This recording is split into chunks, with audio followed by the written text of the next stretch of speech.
been waiting patiently. My name is Nancy Beckwith. I'm the co-chair of the Golf Advisory. I play golf, not well, but the one person that is missing in this is our golf profession. Where's Kevin's opinion, and why is he not sitting with you to determine what would be the best for our golf course? We're paying him. He's been here almost 4 years. I feel badly that Kevin is not a part of this decision making. Just to be perfectly clear, management is not going to make this decision. This is a board decision. And like Bob said, Kevin does not have nearly the knowledge that Tommy Land and Dave do. And I would say that my knowledge of golf course maintenance is superior to his. He is an excellent golf professional, and he plays golf and teaches golf and knows what a good golf course should be like. But my knowledge is significantly stronger than his as far as maintenance, fungicide applications, herbicide applications, cuts, anywhere you want to go with that. We did it because we felt, just like Bob said, this is detailed. These specifications, you either are going to make these specifications or you're not. I'm not going to have an opinion of who's going to do it better. It's either you either comply with the specifications or you don't comply, and if you don't comply, you're not going to be considered. The specifications are how this golf course got to the condition it's in right now, and how it stays in the condition it is every day, regardless of who's taking care of it.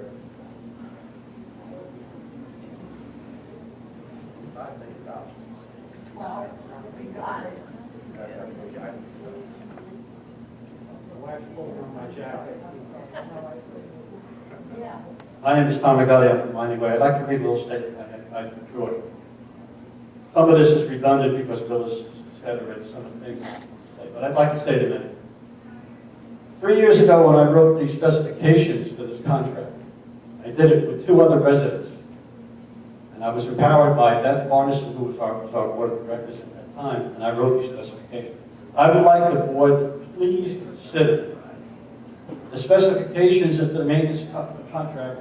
I would like, when the board considers these bids, the contract, that all of the criteria that is in those specifications be adhered to, including the type of fertilizer used, weed killer used, grade of seed, even the rakes in the bunkers need to be replaced at a certain rate. The out-of-bounds markers need to be replaced at a certain rate. It's crucial in maintaining the golf course in the condition that it is in. Overseeding should be done, fairways, tee boxes, and greens. Bermuda grass needs to be protected during the winter months because of the frost. Frost will kill Bermuda when it's cut too low. It can't grow back, or it won't grow back, and it'll die. It has to be replaced. And the cost, just the cost to replace the grass on the greens would far exceed any cost savings in a contract if you don't do it correctly. And please consider the relationship we have at Valley Crest and Tommy Lands. It's a very good relationship. They work well with us. They do a lot of things for us. I would like to leave you with 2 thoughts. If it isn't broke, don't fix it. Long after the sweetness of a good price fades away, the lousy job remains. That's the only thing I can tell you. Please listen to the specifications that we wrote into that. I'm a golfer, and I wrote those specifications along with 2 other residents because we didn't have a board of directors at that time. And if anybody's played this golf course, you know what it's like. It's a beautiful course. Tommy Lands has won awards for this golf course. My question that I would like to bring up, though, I didn't see anything in the specifications for Valley Crest or whoever gets the job come out and do tests. Because Tom, if I could show you the whole specification, one of the things we wrote in the specific specification that this committee had me write with. Again, I want you to stress Tommy, Dave, Roger, and Vouchers both these specifications with me. So they're every bit of what's going on now. The soil sampling is in every phase. In the comparison sheets, if it's tees and practice tee, you're in there. Soil sampling is a key component with it spelled out of what the expectation is. Regard to fairways, soil sampling is specified on fairways. It's specified throughout the different RFP, the specific conditions. Soil sampling is on every single area. That's all I We need to do that to evaluate fungicide, herbicide, and fertilizer rates.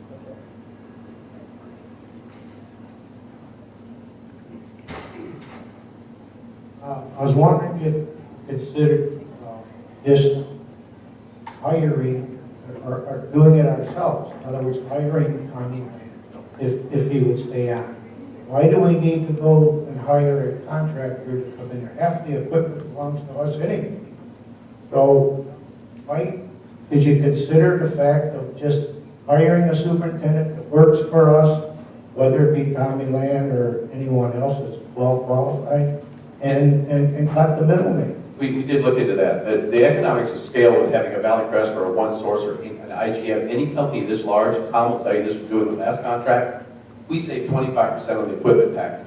That was an enormous, we could have never got that, bought that equipment, $500,000 worth of equipment, we could have never bought it for that price.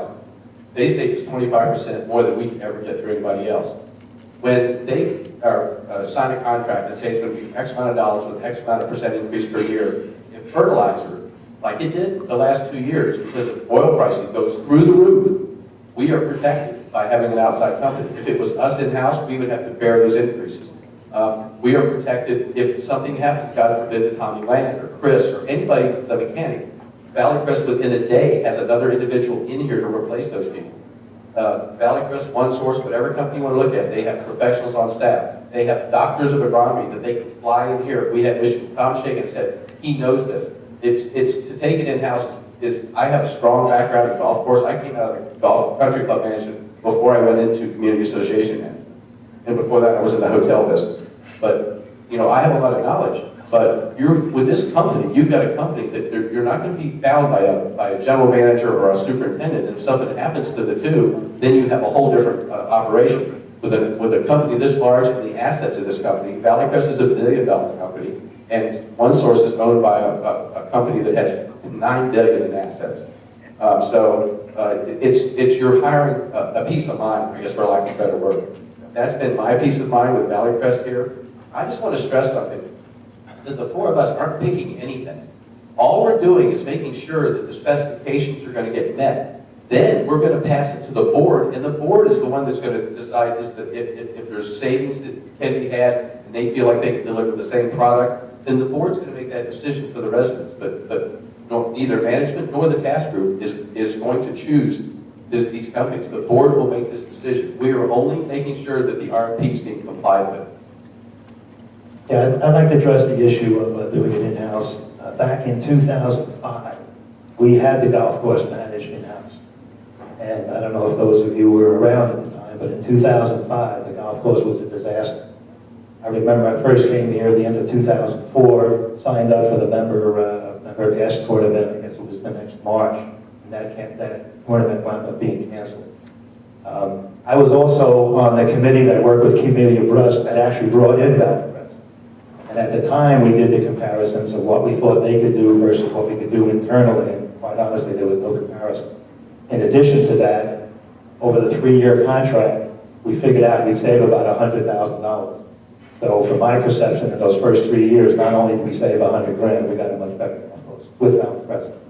And I guess from my point of view, I want to emphasize, as far as I can see, these two companies are both very good companies, Valley Crest and One Source. So it's a decision that's going to be tough to make. But I think what Bob has gone through here is getting us to the point where we've got as much information as we could possibly get to try and make the best decision for the association.